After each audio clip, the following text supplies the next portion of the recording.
Hey there, welcome back to another Smell of Logic video. I am Ramona, and today's little Reddit stories we're going to be talking about are funny work stories. And so, need something kind of humorous sometimes, something a little lighthearted. So here we go. A few years back, night shift at a grocery store, there was this co-worker we affectionately named Vroom Vroom. He earned said nickname due to the habit of him taking a running start with his trolley, jumping on it, and then drifting clumsily into the next aisle, all while making race car noises or race car sounds. I mean, the frothy, spittling, gorging sounds a starving kid would make at fat camp when presented with a surprise all-you-can-eat buffet. Pretty good description, honestly. Now, this is rather unsafe, and Vroom Vroom often came close to reenacting NASCAR's greatest hits with his fellow employees. After being almost mowed down several times in one night, I decided to exact my revenge. First, I gathered up my supplies, a few tubes of plastic wrap, and a bulk container of liquid honey, the value kind. I'm a smart shopper after all. And then I set to work on my fiendish plan. I knew Vroom Vroom always hit the soup aisle with wanton abandon, so this is where I set my trap. Once the aisle entrance was covered in plastic wrap, I glazed it evenly with the honey and waited gleefully, yes, gleefully, near a display of cotton balls. Sure enough, not 15 minutes later, Vroom Vroom comes barreling from the next aisle and right into my saccharine trampoline o' death. He pushes forward a good meter, 3 feet if you prefer, before flying back like a spring-loaded plunger and landing in a pile of sticky cotton ball bewilderment and revenge. At this point, my boss waddles over to the source of all the commotion, takes one look at me, one look at Vroom Vroom, and says, "Tar and feathers would have been easier, you know." And I reply with, "We sell those?" After that day, Vroom Vroom learned the error of his ways, and we have all lived happily ever after, by which I mean that I got written up for horseplay and Vroom Vroom quit soon after. But yeah, close enough. I don't know if that's entirely true, but that's a good story. I mean, even if it's not 100% true, pretty good story. I worked at the laser tag attraction at a local amusement park in high school. Two stories came to mind. The first didn't happen to me, but there was this little girl that came up and asked, "Are there skeletons that touch your butt?" My coworker told her no, and she immediately turned around and yelled, "I told you so," to her friend. In high school, I worked at a supermarket doing produce. Whenever I saw a new bagger, I would have them go and shake all the salad dressing. Ah, the eternal war between produce and grocery guys. As a grocery guy, I once got a new produce guy to arrange all the fruit by color. I used "we do it this way to make it more presentable for the customers" as my excuse. Then again, the produce guys always loved playing "make the new guy eat the habanero," with often explosive results. Man, we're dicks, aren't we? One of our kitchen guys had me eat a raw shiitake mushroom. Nastiest shit I've ever tasted. So actually, I'm kind of guilty of that myself. When I go down the salad dressing aisle, I'll shake them, especially the oil-based ones, so that they don't look separated. It's just a weird thing I've got. I don't know. I was working at a computer repair shop, and this kid and his mom show up with his messed up PC. I started up to check it out, and the background was a picture of a chick, legs full spread, opening herself as wide as she possibly could. There were icons for everything porn related: browser history, pic folders, porn dialers, you name it. It was a computer designed for a porn addicted 15-year-old boy. The funny thing was that his mom didn't even flinch when it appeared. It was totally normal for her to see this and wanted me to fix it and keep it as it is. I told them this is beyond a simple fix and suggested a complete reformat. It felt good to format that machine. Oh man, I used to work at a mom and pop computer shop, and we would get the occasional machine in for repairs. Anyway, for shits and giggles, as it were, one of my coworkers brought in a UV light, oh god, one day, and we played around with it on a few PCs we had in it for repairs. For the most part, it was nothing worth mentioning, but one machine, which we'll call Smell, like Bill, except playing words on words. Haha. Light up like a Christmas tree. There were telltale signs all along the bottom of the tower, and even quite a few inside where it opened up. We let the new guy work on this machine, because as I write these stories, you realize I'm a dick. Because, well, you. Anyway, owner of the box comes in, pays the repairs, takes his machine, and leaves. Nothing out of the ordinary, except he's got a cat sitting on his shoulder the whole time. Siamese pirate, perhaps. And there's an odd smell to him. This is when the Einsteins of the shop connect two and two, and in a mad fury of Google foo, learn that cat urine will glow under a black light. At least that's what we keep telling ourselves.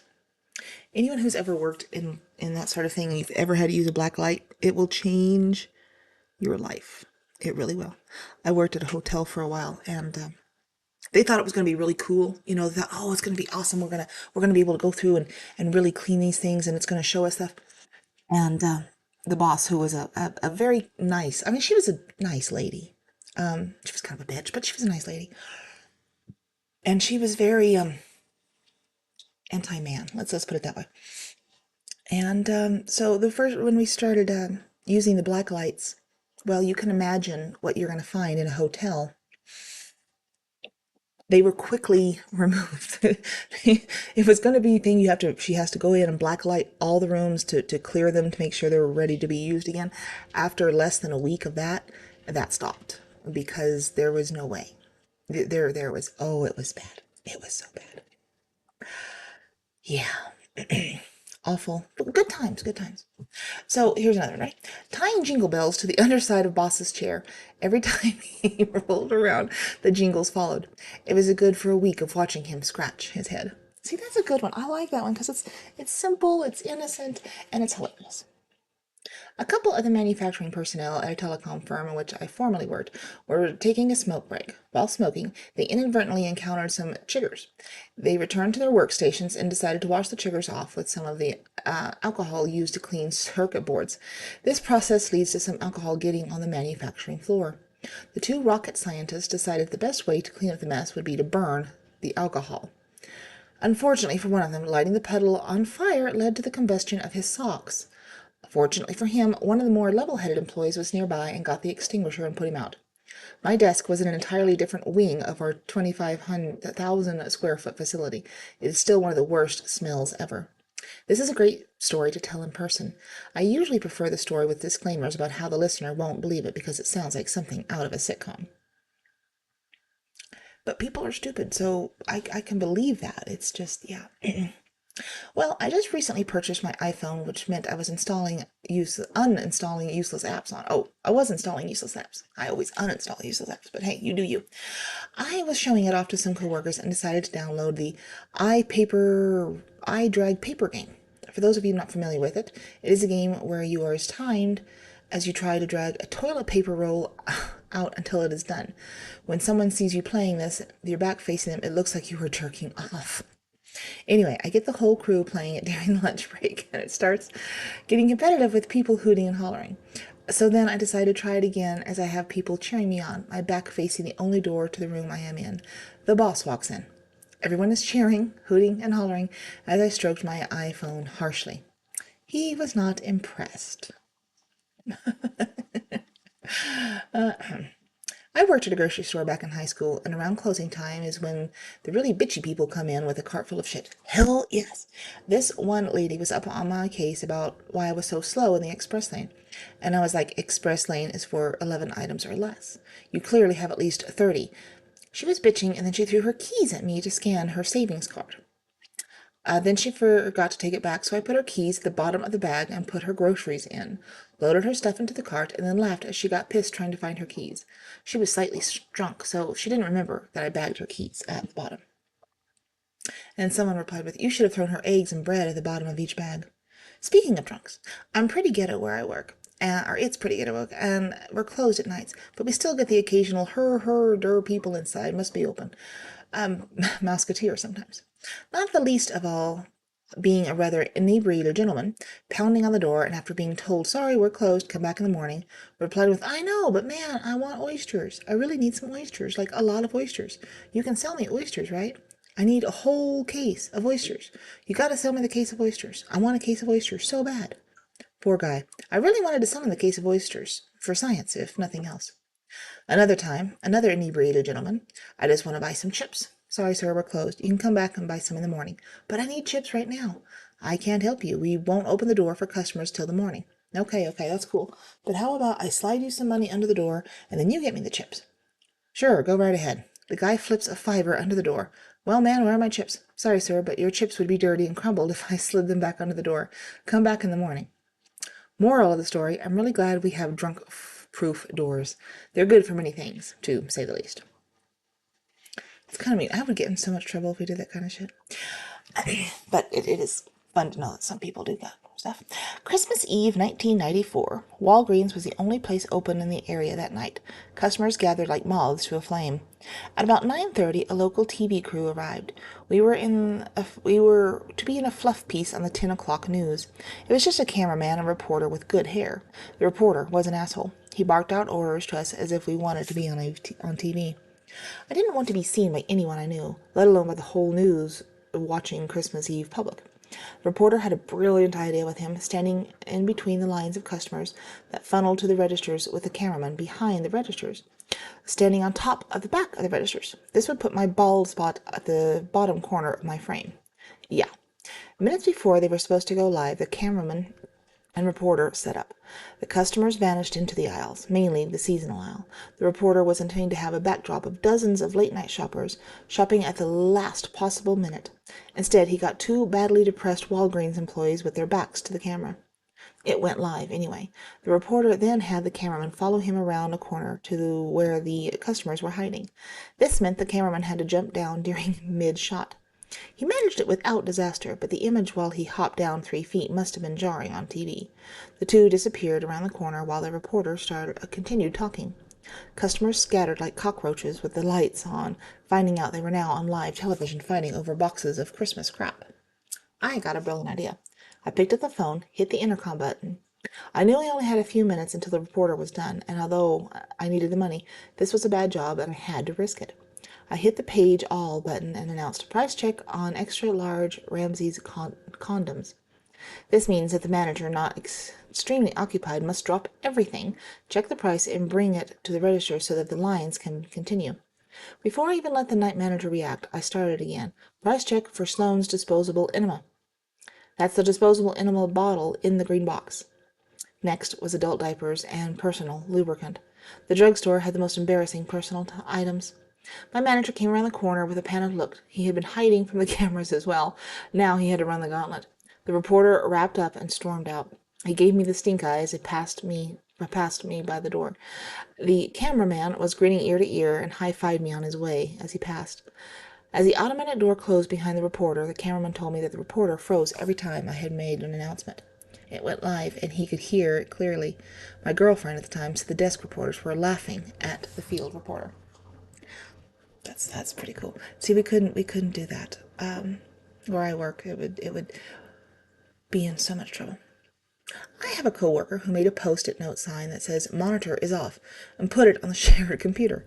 He was completely serious, and yes, the light on the monitor works. So I put "Monitor is on" the other side and flip it around when the monitor is on. I was working a morning shift in my computer lab after a night of heavy drinking, pretty hungover. I put up a sign and take a quick walk to the grocery store to get some OJ. On the way there, I started chatting it up with a fairly cute non-profit clipboarder, and can't subscribe since I'm not 21. Anyway, I drink my OJ, get back to the lab, then start to feel really crappy. There's a bathroom right outside the lab, so I run there, but not in time. Now there's putrid OJ vomit all over the tile floor, right outside of my work environment. Anyone coming to the lab that day would pass right by it. Too bad, I think, and I go to clean myself off. I get out of the bathroom, and there's a mop and bucket sitting there. Didn't even notice it earlier, but it's the first floor, so maintenance leaves their stuff out all the time. Nobody has noticed anything at this point, so I clean it all up and resume working. That's pretty cool. Of course, they may have done that to make you clean your own stuff, too. I'm just going to say that. The office I work in still uses corded black telephones. I like to use a zip tie to secure both ends of the cord together so the phone can only be taken 2 to 3 inches away from the receiver. Then I call the victim from across the hall and laugh as they pick up their telephone and immediately fling the receiver halfway across the room. That's kind of mean, but I like it. Was doing tech support. I had voicemails. First messages was, "I'm at my desk. The computer is making some beeping noise or something. Something is wrong with it. Can you come by and look at it?" I immediately assume it to be the motherboard system speaker beeping. Sounds like it might be a serious problem. Second message from same user. Yeah, forget it. There was a fire truck outside my office in the parking lot. That takes some skill to not be able to tell the difference. At the grocery store, I had an old man shout at me to keep the change as I tried to calmly explain that he hadn't given me enough money. I do that all the freaking time. There's people that do that all the damn time. What do you mean this costs $5? I don't have $3. $2 is way too much. Oh my goodness. There's a lot of grocery store things here. Apparently, this is a very common thing. I guess you get the best and worst of humanity, is what I would say. I think where I live, it's mostly the worst of humanity, but enough about that. This is one of my old stories from my work, and I work at a blast furnace and use it and used to be a lot more free than now. My first man, Frank, told me this one. I walked with about 18 men at a time, and the guys who would cook would always prepare a lot of food for everybody, rice tables, Dutch cuisine, etc. They had a habit, still do in a way, of pressuring and teasing one colleague with a whole bunch of them together. So they asked one Spanish guy to make dinner next day. He refused, and everybody kept whining until he couldn't take it any more, and he gave in. He promised to make fresh chicken the next day. My first man said that the next day he heard some strange noises coming from the kitchen, and he was not prepared for what he saw when he opened the door. The Spaniard was in the moment of grabbing a live chicken by its neck and pulling its head right off. Chucks it on the kitchen table, blood splattering everywhere, on the wall, the ceiling, everywhere. Looking at Frank and saying, "What? I made fresh chicken for you. What is problem?" This was the last time he cooked dinner. Yeah, I can see that. You ask somebody to do something and they do it. You really can't complain when they do it the way you want them to. Anyway, I hope you have enjoyed listening to some of these stories.